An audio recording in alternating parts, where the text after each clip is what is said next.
Let that money work for us instead of us sweating and using all of our sweat and blood to go and get it, only for it to go down the drain. Yes, YouTube, how's it going? Welcome back to another edition of Street Matters of Sems with your boy, yours truly. Before you even start off this video, make sure you like. Big thumbs up for me, please. Big thumbs up, yeah? Subscribe if you haven't. If you're new, thank you so much for finding this video. You know, make sure you share it around with your family, share it with your cousin, your niece, whoever, your work colleagues as well, yeah? And make sure you watch until the end, yeah? 5 money mistakes to avoid in your 20s. Five of them, yeah? Just quick 5. So this is just a beginner's guide to things that you should avoid in your 20s. But don't worry, even if you're 30 or 40, I believe you could still implement these strategies and you'll see your life change around for the better. Me, cool. In my 20s, in my early 20s, because guess what, your boy's actually going to be turning 26 next week. Jeez, I feel so old, guys. I'm inching towards 30, but I don't look old. That's only a mindset. In my 20s, guys, I made quite a few mistakes regarding the area of my finances and my decisions. My decisions as well played a big part. This is the whole point for me to save you lot from that misery. Eating out. A lot of these restaurants, they're serving food that you yourself can make 30 seconds to 30 minutes. Like, you could just dedicate your own time into learning how to make your favorite meal, the meal that you're always going out to spend 30, 50, 40 pounds for, and that's just for one person. I don't care how rich you are. You really need to be clutching our pennies at this point, because it just gets ridiculous.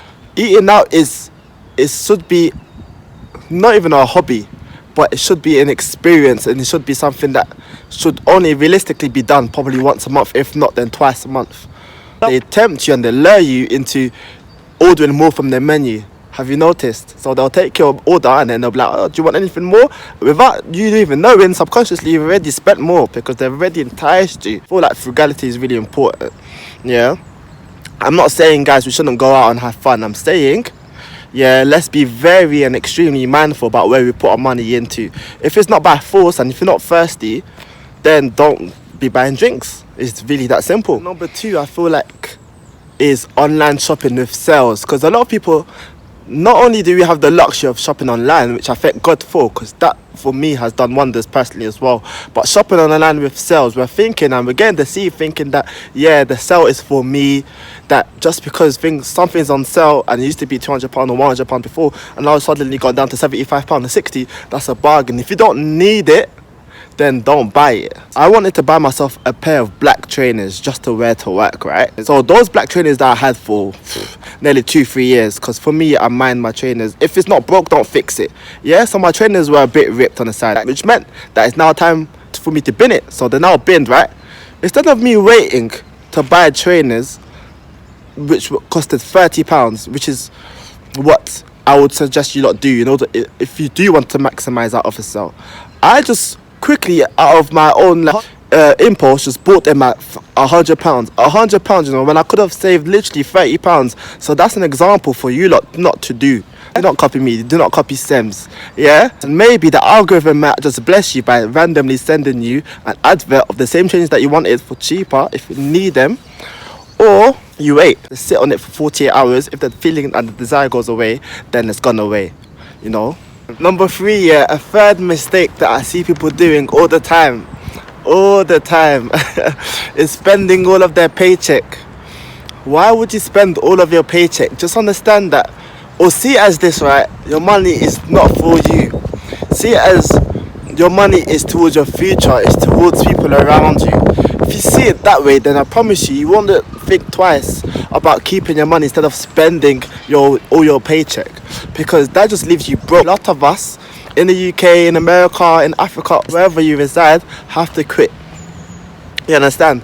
Your paycheck can be a tool to your freedom. It can be a tool for you to be able to get the things that you need to do sorted.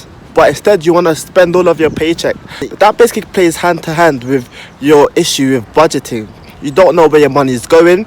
You understand that your money is to be earned, but at the same time, that's all you know. You don't understand what money is really for beyond the earning of it.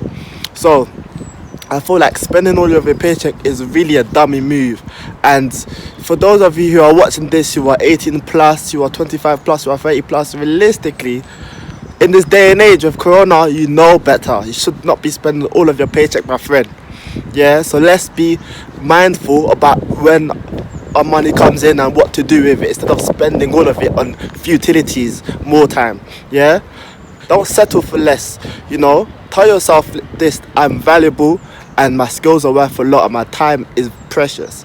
So you can't just settle for anything, you know, and just have a paycheck that barely lets you live the following week, let alone the following day. Financial advisor, ultimately the decision lies with you, but out of love, if you're a supporter and you're watching this, then I'm going to guide you in the right path. Give us a like, yeah, on this video especially, and yeah, just don't spend all your paycheck. Fourth one, overpaying on transport. This is just a quick point, yeah. If you live in London, New York, LA, Chicago, Philadelphia, Paris, if you're watching this from Paris, shout out to everybody from France, je vous aime. Yo, overpaying on transport is a myth. Stop paying as you go. Stop paying every single time you jump on public transport. Get a season ticket, get a season card, use a bike, walk. If it's only half an hour or 20 minutes away from you and you're a fit person, get your trainers on and walk. And if you have to wear shoes at work, then have your shoes in your bag. Stop overpaying for transport, guys, because all of these £1, these £2, these £3 that you're paying for single journey, it adds up. It adds up. The secret to wealth is not how much money you're spending and how much money you earn, but it's about the money you keep. And overpaying on transport can be a hindrance towards that, you know. So that's all I've got to say about that part. Finally, guys, last but not least, yeah, so we've spoken about overpaying on public transport, and I know that obviously if you stop doing that, then you're definitely going to be blessed. And comment below as well if you're a person that has been overpaying on transport, or is a person who is very mindful about it. What's your experiences? How has that helped you manage on and move on financially? Because I've done that before. I've overpaid on public transport, taking train everywhere when I didn't even need to, and that's literally £160 down the drain, which is the cost of somebody from London going from like zone 3 to zone 1 each day. You know, £160, mate. With 160, do you know what I can do? That's a flight overseas, you know. Anyway, last but not least, number 5, taking calculated risks. That's the number one. Even though I put it as number 5, that's the biggest thing that everybody's missing out on. Everybody thinks that they're doing well financially or they're not making any money mistakes. Guess what? I'm pretty sure that I've picked out something that you have made a mistake in financially. You're not taking calculated risks, my friend. You're young, you're living at home, you're earning money. Your parents are not really forcing you to give too tough, and even if you are, you still are left with a substantial amount to just sit down on. My friend, take calculated risks, invest in the skill. You know, pay somebody to teach you something. Obviously, somebody well credited with a good portfolio and success in whatever it is you desire to go into. But take risks, start a business, learn a side hustle. You know, get a second job on the side, maybe.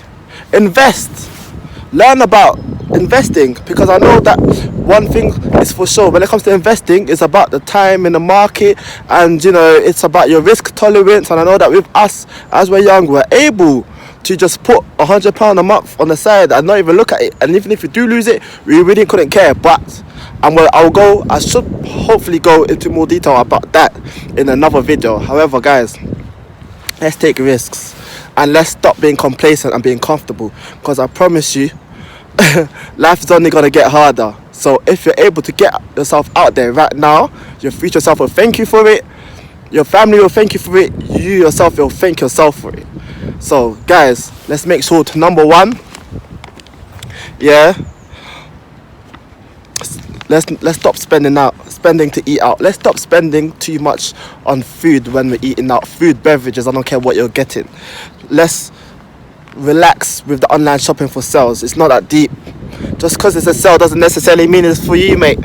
Number 3, guys, let's stop spending all of our paychecks. Number 4, overpaying on transport. Let's quit that. Number 5, take calculated risks. It's your boy Sems, yours truly. Make sure you like, comment, subscribe, share this video, comment below. Love you lot.